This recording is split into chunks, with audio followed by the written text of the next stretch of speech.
video is another concern video po. Ang sabi niya is, Miss Ting, may concern lang po ako. Lately, madalas na akong natatanggihan ni Mister sa kama. Wala po akong kutob na may iba siya. Maayos at lagi naman po akong mabango. Pakiramdam ko tuloy ang pangit ko na sa paningin niya. Sana po mapansin. Okay girls, marami na rin po akong comment na natanggap dito. Pareho nung sa inyo, no? Kung ang mister naman ninyo or partner ninyo ay hindi nagbago ang routine, on time pa rin ang pag-uwi, kumpleto pa rin ang entrega sa inyo, chances are, hindi ikaw ang problema. It's not about you. It's about him. Kung madalas ka niya turn down sa bedroom, of course, possible na hindi na siya interested sa sex. Hindi sa'yo, kundi doon sa gagawin nyo. Okay, ganito. Bilang partner niya, alam mo kung ano yung routine niya. Kaya kailangan na maging observant ka kung bakit. Possible kasi dyan is number 1, baka may trouble na siya. Saan? Ang erection po or premature ejaculation. Yan po ang common na problema ng mga kalalakihan. Ang mga kalalakihan na nakaka-experience nito, lalo na doon sa first stage siya, no? Nadidiscover nila yung sarili nila na minuto pa lang, segundo, tapos na. Kadalasan sa first stage niyan, nagwi-withdraw sila doon sa partner nila nung kanilang emotion. Medyo nadidetach sila. Sa kadahilanan na nagkakaroon sila ng takot na baka ma-disappoint kayo sa kanila, pakiramdam kasi nila nababawasan yung pagkalalaki nila. Pero tandaan niyo po na kapag ang problema po sa mag-asawa ay untreated or hindi naresolbahan, nagkakaroon po yan ng resentment. So sabihin mo sa kanya, if sakaling ganito po ang sitwasyon na mahal mo siya, no matter what, kaya hindi magbabago ang pagmamahal ko sa'yo nang dahil lang dito, kailangan maramdaman niya na hindi ito big deal sa'yo at walang magbabago or hindi makakaapekto ito doon sa relasyon nyo. Number 2, possible din na nagsasuffer siya doon sa tinatawag nating depression. Ang clinical depression po kasi is one of the most killer ng sex drive. Yan ang pumapatay doon sa libido natin kapag dinadanas natin ito. At take note, wala pong edad ito. Kasi hodang bata ka or medyo late na yung edad mo,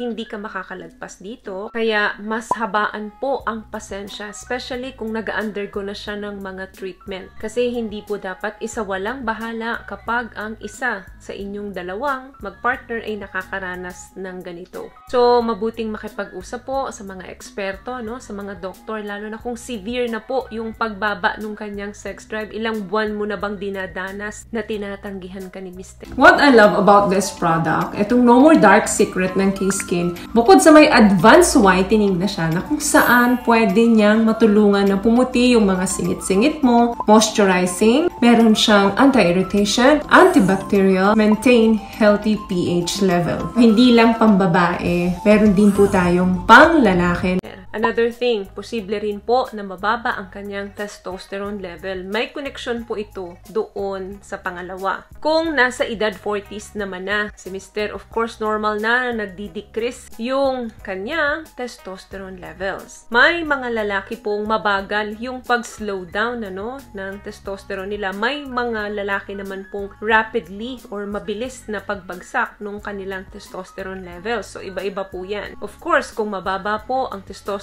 levels, bababa at bababa din po ang kanilang sex drive. Another thing, possible din po na stress siya or exhausted siya sa kanyang career. Yung masyado kang maraming inaalala sa buhay mo, especially sa trabaho mo, is really a mood killer. Especially sa mga kalalakihan dahil they tend to equate professional success with self-worth. Gusto nila, meron silang pride, meron silang ego doon sa pag-abot nung pangarap nila. Kung stress na sila sa trabaho, exhausted na sila doon sa mga nangyayari, possible talaga na palaging pagod ang isip at katawan niyan. Kaya pagdating sa'yo, wala na siyang energy. So, discuss the situation away from the bedroom. Instead, pag-usapan ninyo ng mabuti kung ano ba yung nangyayari sa buhay buhay niya ngayon. Kumustahin mo siya, tanungin mo siya kung ano yung mga nangyayari sa trabaho niya. Ask him if there's anything na pwede mong gawin para sa kanya, para matulungan mo siya or maiparamdam mo sa kanya yung support mo sa kanya. Huwag agad mag-jump sa ibang konklusyon na hindi ka na maganda, hindi ka na niya mahal, or may iba na siya.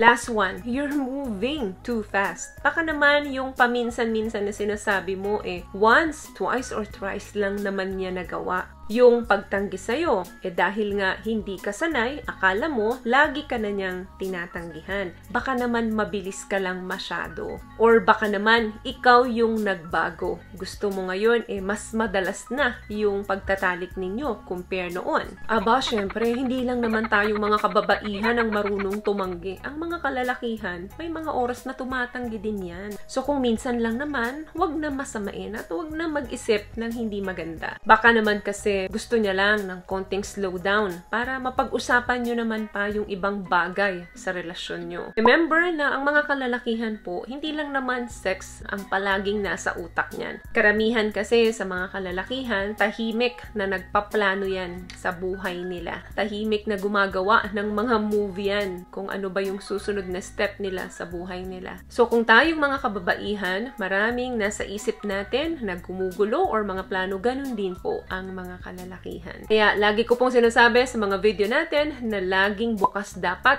ang communication dahil yan ang pinakamabisang susi sa isang relasyon. So yun lamang guys, ang video natin for today. I hope nakatulong po ang mga pinag-usapan natin dito ngayon. At kung nagustuhan niyo po ating video, please give it a thumbs up, comment down below, and also share this video na rin po sa mga kaibigan na sa tingin niyo makakatulong ang video natin. Once again, palagi po kayong mag-iingat at palagi po kayong manalangin. Thank you guys for watching and see you in our next one. Always love yourself and be a blessing. Bye!